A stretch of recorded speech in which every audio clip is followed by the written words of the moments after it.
Hey there, cadets. This is Professor Boom Boom, Ben Miller. I teach at Marshall University in Huntington, West Virginia. I'm here at the American Band College in the summer of 2015, helping folks in the percussion area. And I'd like to talk a little bit today about getting started on timpani and some basic information about timpani that you might find useful and that possibly any band directors and orchestra conductors might also find useful. So just to get it started, this is the way I have my timpani set up when I play with the Huntington Symphony Orchestra in West Virginia. And we use 4 drums, sometimes 5. And I understand that many elementary schools may not have all 4 or 5 drums and just have 2, but I wanted to get started with this and then we'll see where we'll go from there. I have a music stand, and a very important thing, not just for timpani but for all instruments, is to make sure that your music stand is at a proper height and that you can see a direct line to the conductor. So you don't want to be looking over here at your music stand when the conductor's over there.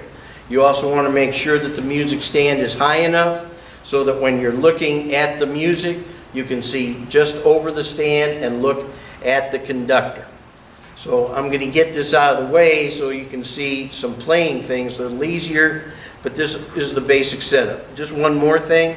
I like to keep a music stand with a towel located here. I'm right-handed, so I find it's easier to grab my sticks and mallets if I have them here, but obviously we want to make sure that the stand is not going to be in the way of hitting the drums, but now I can easily switch back and forth. Another thing that I always have on my stand is a pencil. You must always have a pencil with you at every rehearsal and mark your music. As long as you use a pencil, you can erase what you've done, but I use the pencil to write in sticking. Do I need to use right hand or left hand? If it's a complicated rhythm, I'll write in the rhythm. The audience doesn't care about which hand I use, but they sure care if I make a mistake. And the more marks that I put on my music with my pencil, the less mistakes I'm going to make. One more thing has to do with mallets. There are many different kinds of mallets, many manufacturers, and the materials used for the mallets can vary. The shafts can be made out of wood, they can be made out of metal. The shape of the ball can be different. I happen to use a ball type of head. There are cartwheels and there are other kinds of things. I'm just more comfortable with the ball type mallet. And I keep my mallets in the plastic bag that the mallets came in. That helps them last longer, and when you put them in your stick bag or whatever, they don't get damaged with other things that are in your stick bag.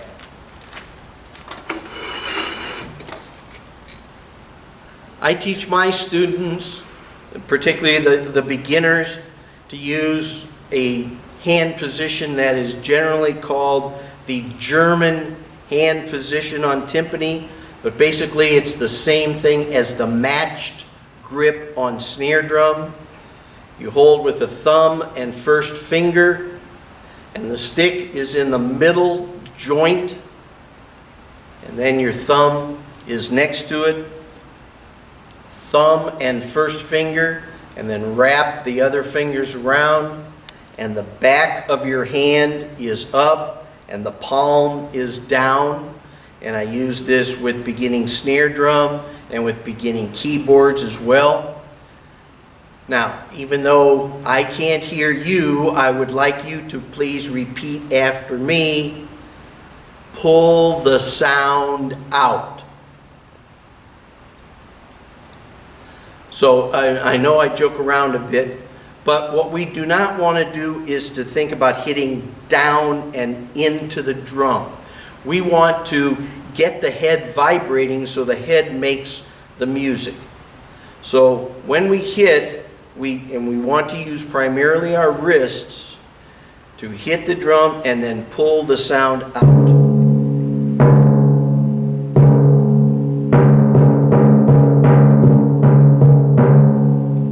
There are other ways of holding mallets. I do a lot of playing with what is called the French hand position, where the thumbs are on top. It's a little bit more involved, and for our boot camp, I'd rather just stick with this matched grip that you would use on keyboards and snare drum as well. One thing about the timpani or any percussion instrument, whether you have 2 drums, 3 drums, 5 drums, place the drums to your body. Don't try to adjust your body to the drum. So I set these up so I'm very comfortable, and if I want to play on this drum or this drum or this drum, it's very easy for me to move around and get a good sound no matter what I'm doing. And sometimes in my playing I have to play very quickly from drum to drum. We play primarily in the area over the pedals. Now, you would think if you're playing on these 2 instruments that it might be better to play like you're playing on a keyboard instrument like a marimba and just do this.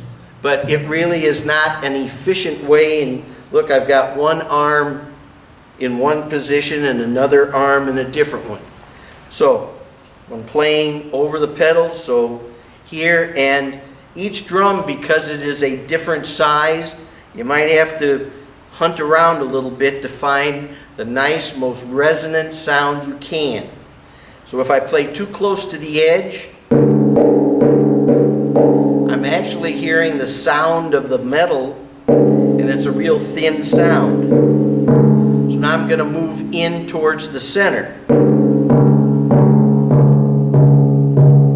Sounds pretty good here, kind of full. But now if I keep going towards the center, I start getting a thud, not much ring, not much pitch. So you have to experiment, and it also will depend upon your mallet. The hardness of the mallet might influence the sound, so you have to use your ear.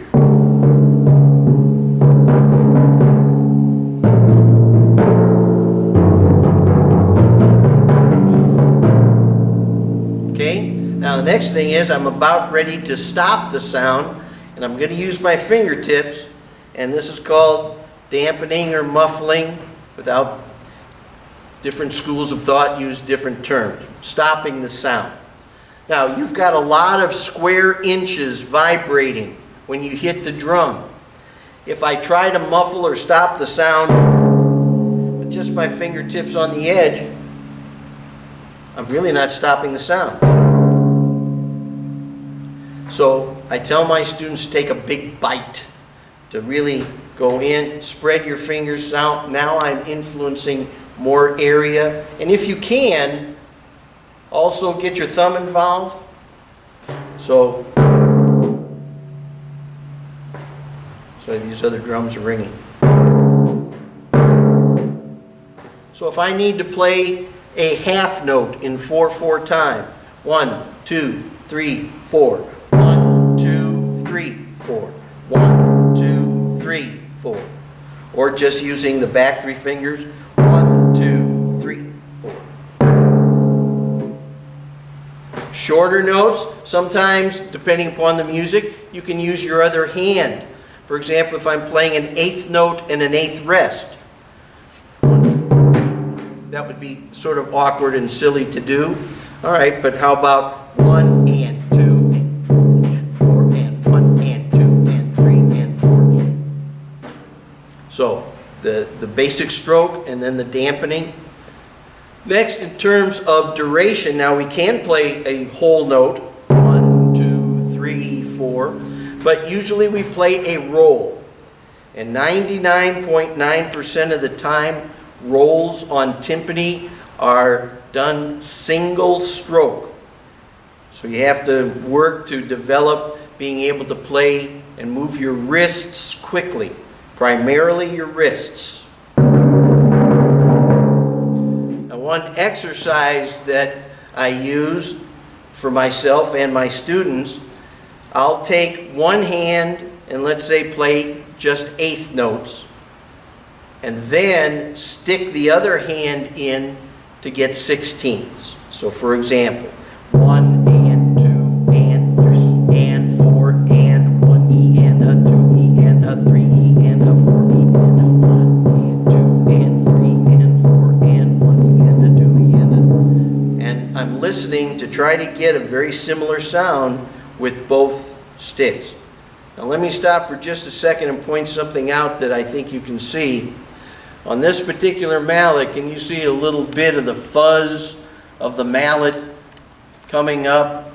There's not much on this one, but can you see this guy fluttering around in there? Can you see this? Please do not try to pull this out. What's going to happen is you're just going to be pulling more and more of the felt. Just get a little scissors and give it a haircut and just trim that off, okay?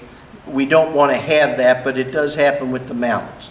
So going back to that exercise, 1 and 2 and 3 and 4 and 1 E and a 2 E and a 3 and a 4 E and a 1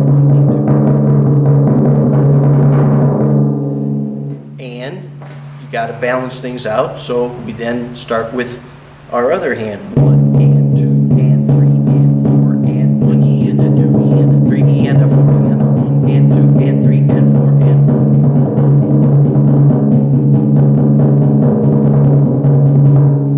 So that's an exercise that I use to develop the speed and to develop the timpani roll. Now, from moving to from drum to drum, there are some folks who say you must always alternate your hands. Well, sometimes that might require, if you believe in that school of playing, for example, if I want to play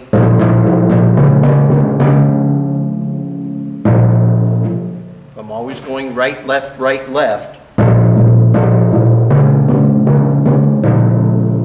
that would require me to cross stick. And that is a technique that we use in timpani a lot. However, sometimes we can get away with double sticking. Not bouncing, but playing 2 right hands or 2 left hands. So that same exercise.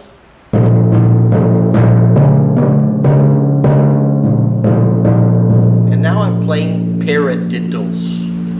Not bouncing the stick, however.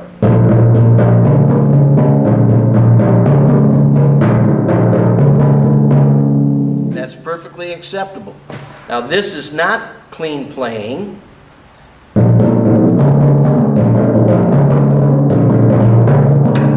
I'm trying to bounce the stick. No, please don't do that. Professor Boom Boom says don't do that. Okay? Good. All right. We've got to get these drums in tune. Very quickly on tuning. Can we get the camera so we see each of the tension spots here? We want to make sure that we have the exact same pitch all the way around the drum. That's step 1. And then step 2 is to get with the heel down, with the heel on the floor.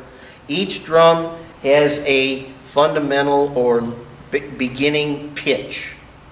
And we want to make sure that after we get the drum in tune with itself, then with the heel down, that it's tuned to its proper fundamental pitch. We could spend 6 hours on that. We're not going to today. Just keep that in mind.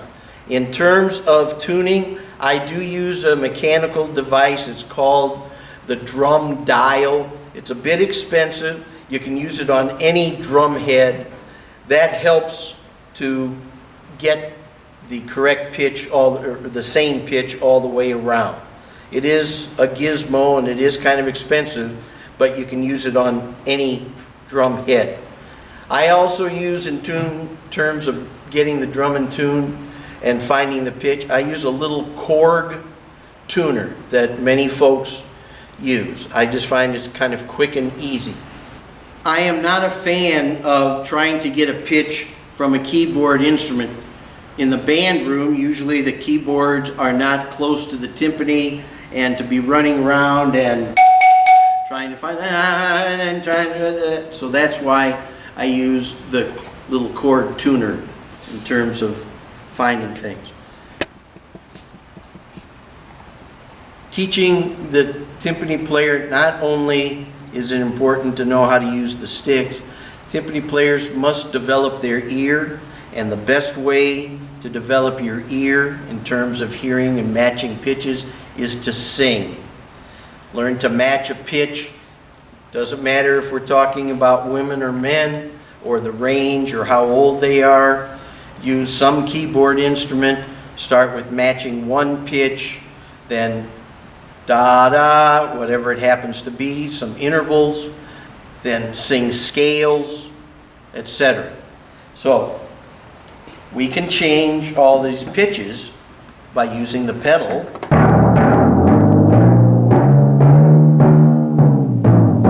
But we have to be able to find the correct pitch. And that comes with a basic understanding of music theory.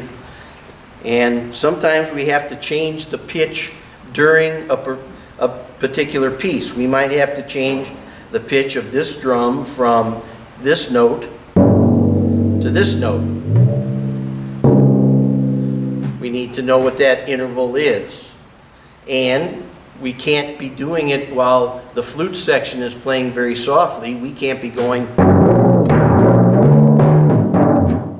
So, what I do, and most timpanists, is we'll just take our finger and just flick, or try tapping, and also bending over and getting our ear real close, so we're not disturbing the rest of the band. Another thing that we do is maybe some other instrument or section of the band prior to our entrance is playing that same pitch. Well, that's where my pencil comes in. And maybe if I've got 8 measures rest and I have to come in on a B flat on this drum, but I hear that the trombones have a big B flat note or a B flat chord a couple measures early, I'll just put that in there, listen for bones for the B flat. I hear the trombones, and that helps me get the pitch. That's one little trick that I use. So, you want to move around the drums comfortably. I have a stool here. I'm rather short. So for most of my playing, I stand up, and it's comfortable for me to hit the drums this way. Sometimes I have a lot of tuning changes, so I do need to sit down.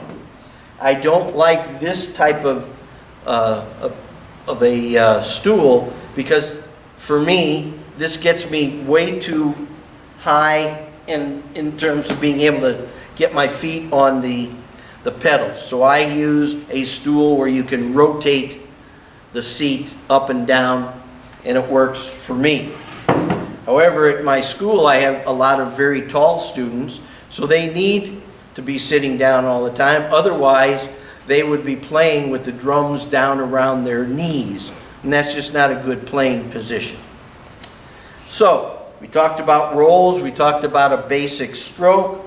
One unique thing just about the way the human brain and ear work, when we're trying to change pitch, we can hear more easily if we start below. If we're going for this pitch, we can hear more easily if we start below that pitch and try to slide up to it, rather than being up here and trying to slide down. So what I do with my students, and I suggest you do as well, is either use a xylophone or something that will generate the pitch you want. Get that student to be able to sing that pitch. So let's say this is the pitch we want. Dum, dum. A female student, just sing it in her register. Dum, okay? And then I just tell the students, put the heel of the pedal all the way down to the floor, strike the drum just one time, not while the band is playing, but this is in practice learning to tune, and then gliss up.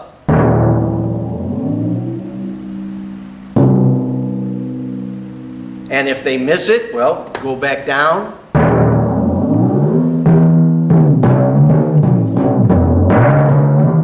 No, right? So, done. Put the heel down, strike the drum just once. There's the tone we're looking for.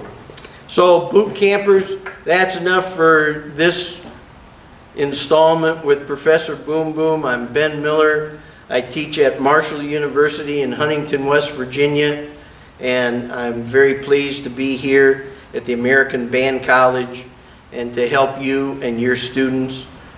And happy tub thumping. Bye-bye.